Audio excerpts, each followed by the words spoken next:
Слово «блокада» заимствовано из немецкого языка. Политика, которую Грузия проводила в Абхазии в 1992-1993, была идентична немецкому фашизму, в том числе и блокада города Тхорчал. Не могу сказать, что процессы, связанные с блокадой Тхорчала, изучены комплексно. Когда мы сможем полноценно рассказать об истории этого города и его жителей во время Отечественной войны народа Абхазии, тогда и наше мышление станет совсем другим. Героизм и терпение людей Тхорчала будет вызывать уважение сегодня, завтра и всегда. 8 мирных граждан, 136 бойцов погибли в Тхорчале. Вспоминают тхорчальцы.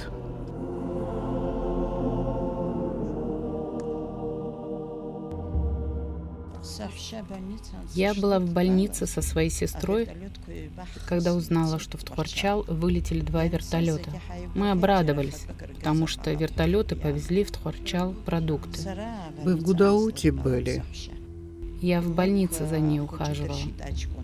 Мою сестру ранили во время бомбежки. По соседству с ней в селе Мук убила мальчика. И там ее тоже ранило, оторвало ногу. Лена Джапари. Да, на 2-й день повезли. Вечером в больницу пришел родственник другой пациентки и сказал, что один из вертолетов не вернулся. И неизвестно, что случилось. Ему нужно на собрание. И он ушел. А рано утром пришла ужасная весть, что все, кто находился во 2-м вертолете, погибли. Вы ждали своих детей, знали, что они должны прилететь? Но недели ранее прилетела из Тхорчала Заира Кабба, похоронив свою мать. Она сказала, что если бы мой сын Ревас не помог бы, она не села в вертолет, и он же сказал, что город сильно бомбят, и потому подумывал отправить детей в Гудауту.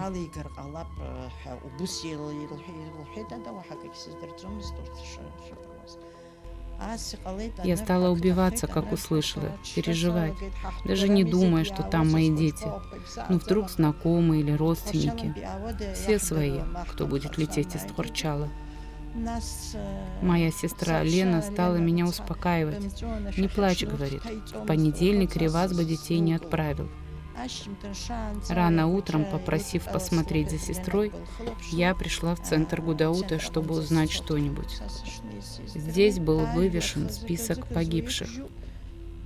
Но разве я была в состоянии разглядеть этот список? В центре Гудаута было очень много людей. Там увидела невестку 7 богателей с ребенком и попросила ее посмотреть, есть ли кто-нибудь в списке Цурцумия. Сначала она сказала, что в списке есть Цурцумия Элла с детьми. Я попросила: посмотри внимательно, Элла или Эмма. Видимо, вначале она прочла с конца, а потом начало. И потом она сказала еще Цурцумия Рамаз. Все потемнело, перестала соображать, где я. Когда я только пришла туда, я увидела родственника моей сестры Лены. Он работает на телевидении оператором, Маланя. Я его увидела, а потом он вдруг как-то исчез, видимо. Он все уже знал. Стало плохо, и меня взяли под руки и повезли в дом моего двоюродного брата. Его сын погиб на войне. И лежали там вещи покойного разложенные. Там же упала и я. Потом узнала, что скоро привезут тела погибших. Я подумала, они же все сгорели. Кого привезут? Когда узнала об этом дочь и жена моего брата, повезли меня к вертолету. Близко нас не подпустили, но издалека видели, как выгружают тела. Вы решились посмотреть на тела? Нас туда близко не подпустили. Стояли в сторонке, когда к нам подбежал брат одного из погибших, Панцулая с ужасом и криком. Обнял меня и прошептал: «Мы погибли, погибли». Потом сказали: «Езжайте в морг». Тела везут в морг. Я поехала туда. А в морг вы смогли зайти? Нет, не смогла. Думаю, что не смогла бы никого узнать, кроме Рамаза. Если бы пошла все же туда. Его могла узнать по зубам. Я пробовала зайти, но все время теряла сознание. Еще шла и опять падала. Отец моей невестки Ферон Джофа до утра пытался найти внуков. И к утру он их опознал по ногам и вещам.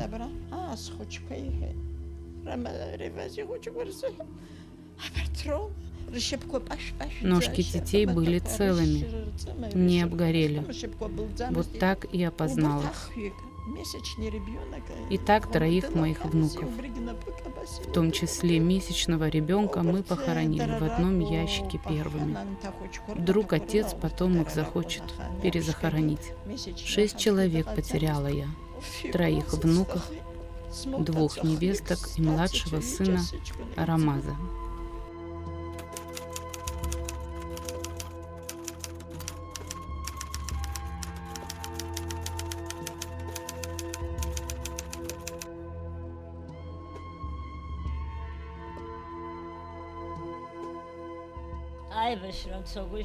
Во время войны все время бомбили Тхорчал. Иногда бомбы пролетали мимо.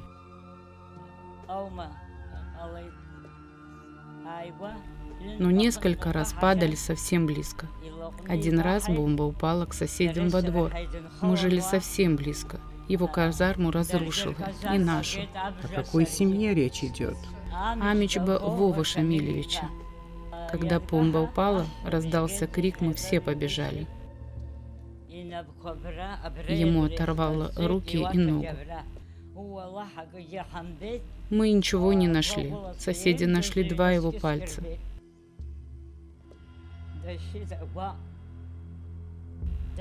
Он кричал: «Помогите!» Его завернули в покрывало и повезли в больницу, но не довезли. Он был единственный сын. Тогда его отец болел. Мать тоже пожилая была. Его родители не смогли пережить это. Хоронили их соседи и родственники. Дом и очаг опустели. Вот так страдали тхорчалцы. Много пережили. Моей сестре было 53 года, звали ее Зинаида Григорьевна Шулая.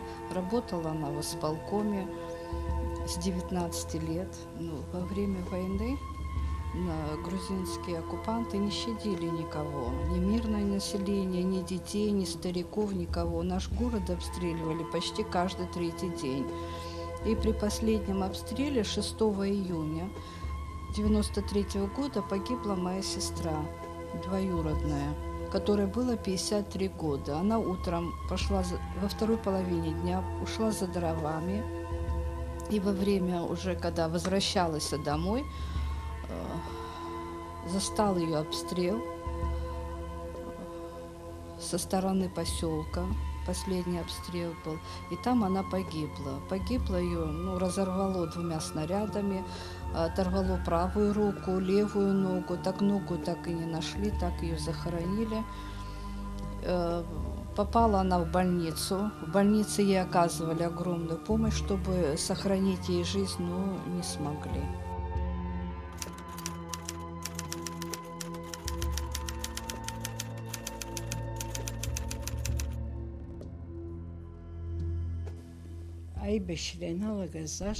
В год, когда началась война, нашему городу исполнилось 50 лет. В августе должны были отметить День шахтера. Была создана комиссия. В день начала войны как раз обсуждали организационные вопросы. Дверь распахнулась, и вошла секретарь, вся бледная, и сказала, что в Абхазию вошли войска Госсовета. Мы просто окаменели от ужаса. В это время в Сухум направлялся Юрий Спиридонович Делба.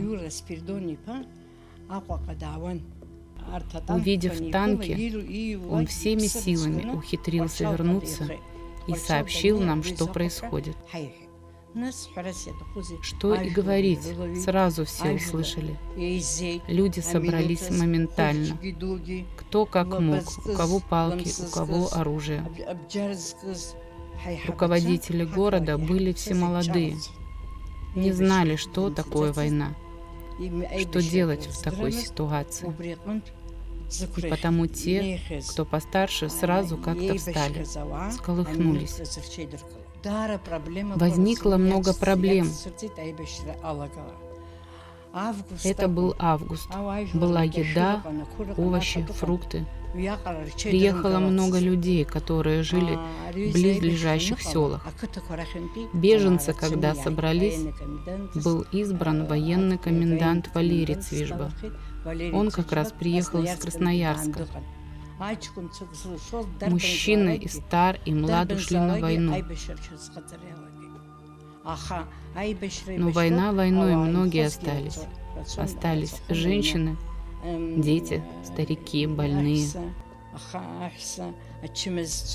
Их еда, питье. И никто не ждал ведь войну. Не были готовы. И вот очень быстро соорганизовались близлежащие села и начали арбами еду и провизию в город привозить. Стало приезжать много беженцев, которые нашли кров у местных жителей. Где-то было по 10-15 человек живут. Но и им потом стало сложно кормить стольких людей. Когда шла война, помню, как сегодня, день 26 декабря, что назвали широкомасштабным наступлением, беженцы из сел Беслах и Папащ без обуви и одежды спасались от обстрелов и бомбежки. Кто-то наполовину босой, кто-то совершенно.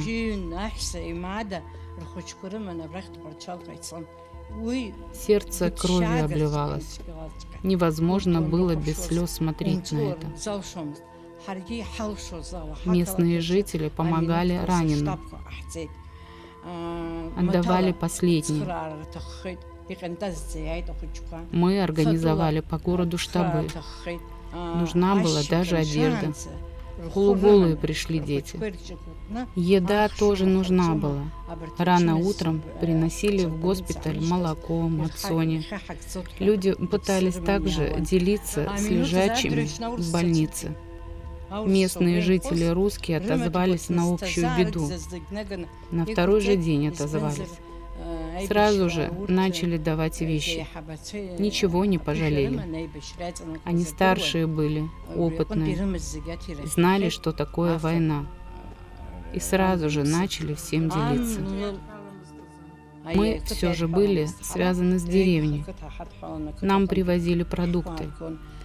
Жители реки Беди привозили продукты на арбах. Зимой, когда выпал большой снег, каждую ночь раздавались крики и плач.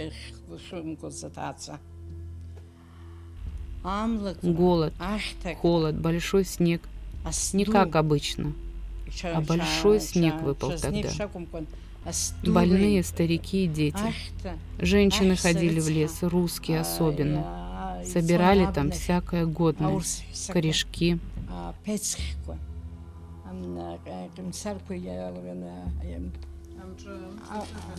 Собирали все, что можно сжечь, что было в домах. Книги, мебель сожгли, чтобы не замерзнуть. Все равно люди умирали.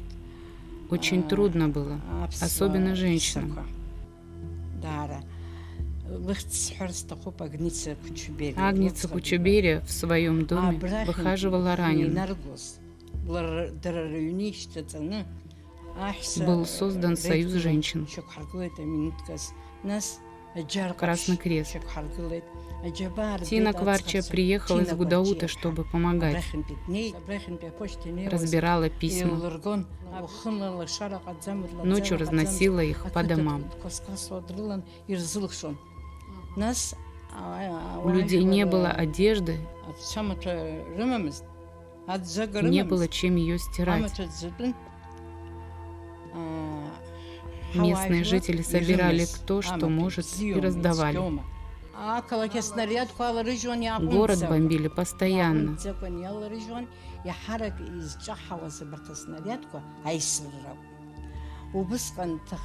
Тогда и погиб мальчик Пипи, 9 лет. От разорвавшегося снаряда в декабре погибли Чичако Гургуля и Юрий Кутеля с сыном. Чичако нес еду своей семье, а Юрий дежурил в пожарной части. К нему на смену шел сын, когда упала бомба. Однажды упало много бомб в районе ГРЭС.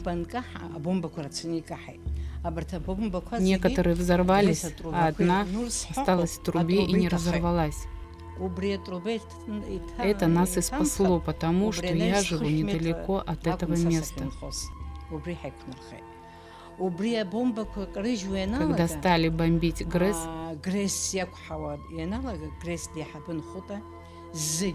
директор станции Хута собрал все топливо, которое было в гаражах, и раздавал бойцам.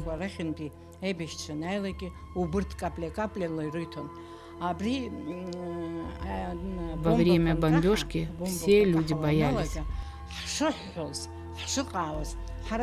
Помню, как Давид Пили однажды сам мне помог спуститься в подвал. Больше 100 человек собирались в подвалах. Кто-то проходил прямо по нам. Не было ни одного дня, чтобы не бомбили. Из-за страха и пережитого ужаса многие, особенно пожилые люди, заболели онкологией. Я решила написать письмо в отделение Красного Креста в Сочи с просьбой о помощи.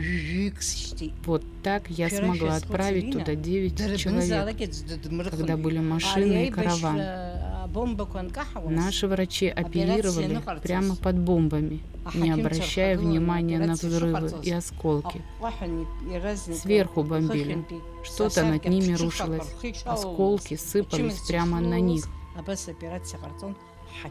И в таких условиях работали наши врачи, медсестры и санитарки. Все, кто мог, приносили в больницу из своего дома постельное белье, одеяло и одежду. По ночам мы ждали вертолет с Бесланом Кварча и молились за него. Самое страшное, что осталось в памяти, это постоянные бомбежки города и люди, погибшие и раненые. Наши бойцы попытались в конце октября освободить Очамчиру, хотя у них было мало оружия и снаряжения.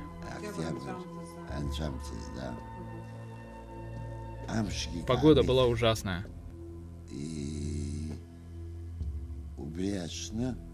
Тогда нескольких наших бойцов взяли в плен. Их тела были так изуродованы, что невозможно было их опознать. Это нельзя забыть. Когда началась война, в городе проживали 19 тысяч человек.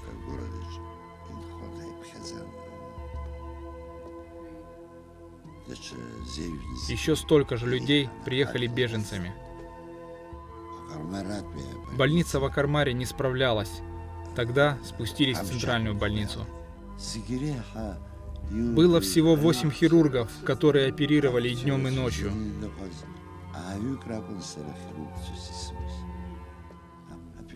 Работали всего 2 операционные.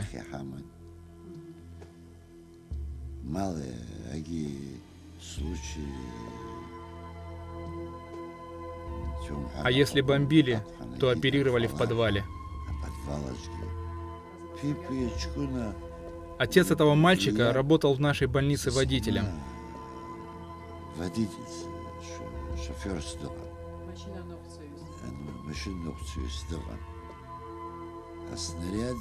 Когда разорвался снаряд, ребенка убило на месте.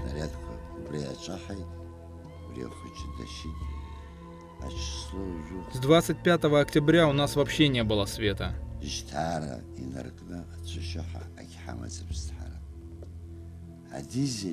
У меня был свой дизель. На 36 киловатт. Но его мощности не хватало. Тогда этот дизель забрали в ГРЭС, а нам дали более мощный. Так мы и работали. Как могли, помогали раненым бойцам. Кормили, лечили. Но было холодно. В такой ситуации некоторые не могли выжить. В операционной было очень холодно. Ставили буржуйки, но этого было мало.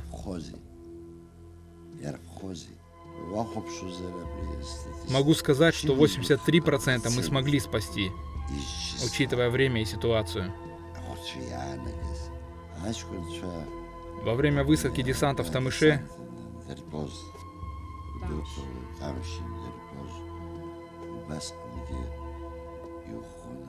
привезли много раненых ребят.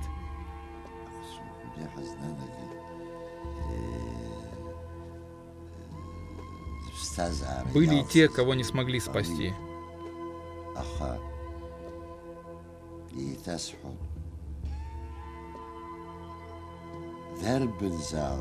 Но все, санитары, медсестры, врачи и я, работали мы все вместе.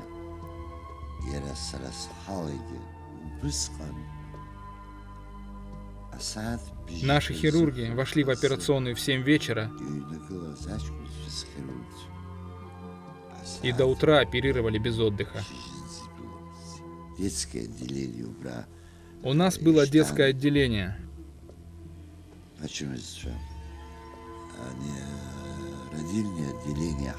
Родильное тоже. Другие больные тоже здесь лечились.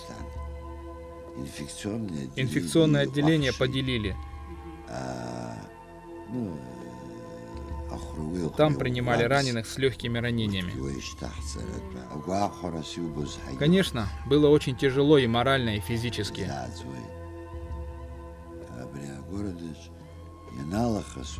Когда обстреливали город особенно.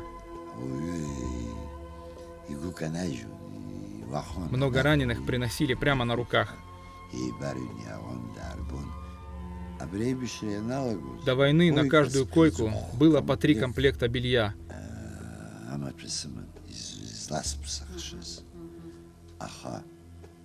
Но и этого оказалось мало. Мы ничего не просили, но люди из деревень, мужчины, женщины, приносили одеяло, подушки, белье.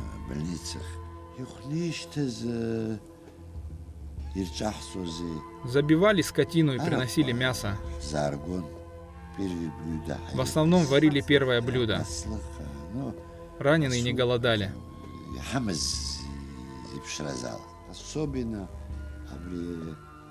Особенно после трагедии 14 декабря.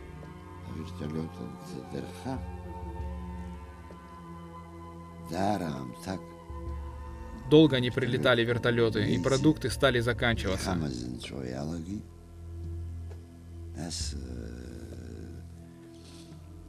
Тогда глава администрации и военный комендант пообещали что-нибудь придумать.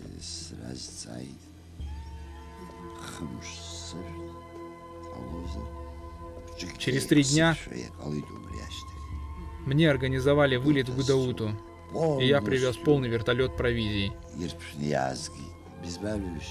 У нас возникли проблемы с лекарствами. Брат сказал: отправь меня, я полечу и привезу, что надо. С ним отправили и тяжелых раненых. Мы в основном их в Гудауту и отправляли.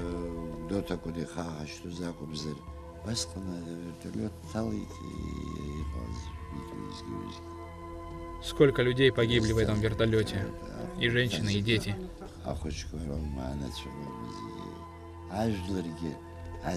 После его гибели было очень тяжело работать. И люди после такой трагедии как-то поникли. Но надежда и вера оставалась. Каждый занимался своим делом. Работали на заводе «Заря», «Аргонавт», «ГРЭС». Оружия было недостаточно.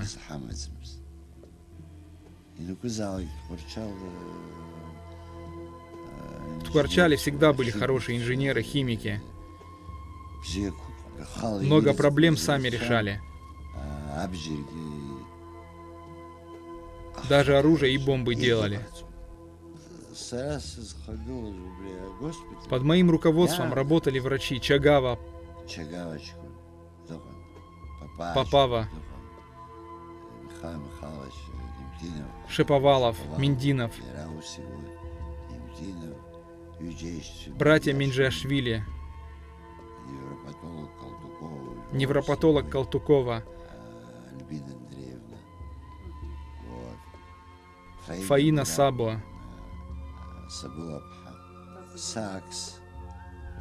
знаменитый травматолог Сакс и его супруга.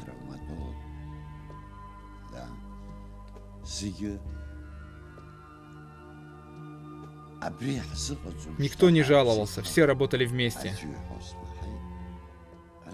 Человек, когда попадает в такую ситуацию и чувствует себя бессильным, не должен падать духом. Вместе можно пережить все. Моему супругу было 50 лет. 7 декабря в городе Тхварчал началась бомбежка. Мой сын только вернулся с позиции.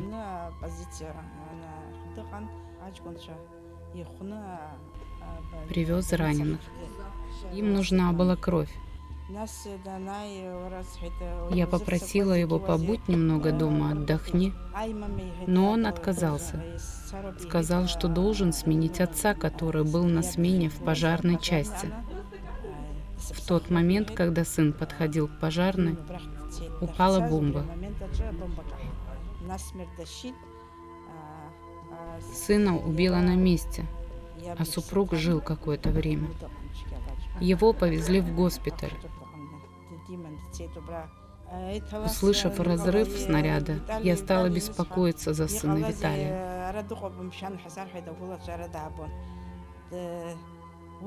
Тогда моя дочь Луиза побежала в пожарную. Снег лежал по колено. Увидев раненого отца, она стала звать: «Папа, папа». Но он ответил: «За меня не думай».